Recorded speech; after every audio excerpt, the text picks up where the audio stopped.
तर हे व्हिडिओ बनवण्याचं कारण असं आहे की जे आपल्या स्क्रीनवरती जे दिसतंय हे फोटो, ते एक छोटीशी बाळ आहे. एक बाळ असं आहे, ती 3.5 वर्षाची आहे, तिला काहीच कळत नाही आणि त्या नराधमाने तिचा बलात्कार केलं आणि तिच्यावरती जे अत्याचार केले. अरे नालायकाणू, कधी सुधारणार तुम्ही? कधी सुधारणार? आणि आपण काय करणार आता? कॅन्डल घेणार, फक्त स्टोरी लावणार, पोस्ट करणार आणि फक्त 8-10 दिवस झालं की आपण गप्प बसणार.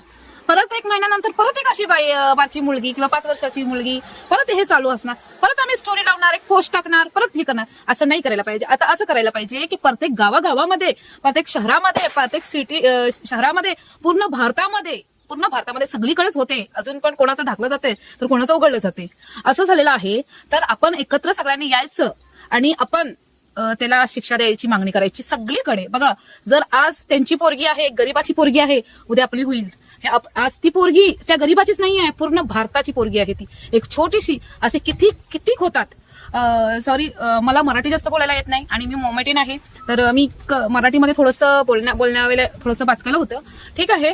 पण आपण सगळ्यांनी एकत्र या आणि आपण आज जे घडते तर एकदा त्याला फाशी द्यायची, फाशीची शिक्षा द्यायला करा. चौऱ्यामध्ये 4 चौघाच्या आत रस्त्यावरती त्याला फाशी द्या, तर दुसरं कोण असं होणार नाही. एकदा बघा तरी, आणि सरकारला तो कायदा चालू करायला एवढा फोर्स करा की तो कायदा चालू होणं पाहिजे.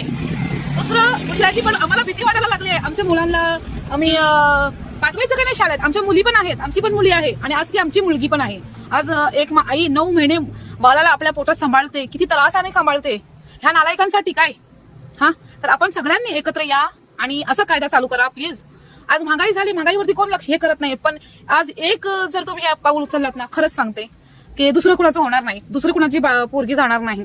एकदा फाशी द्यायला पाहिजे, एकाला तरी फाशी द्यायला पाहिजे.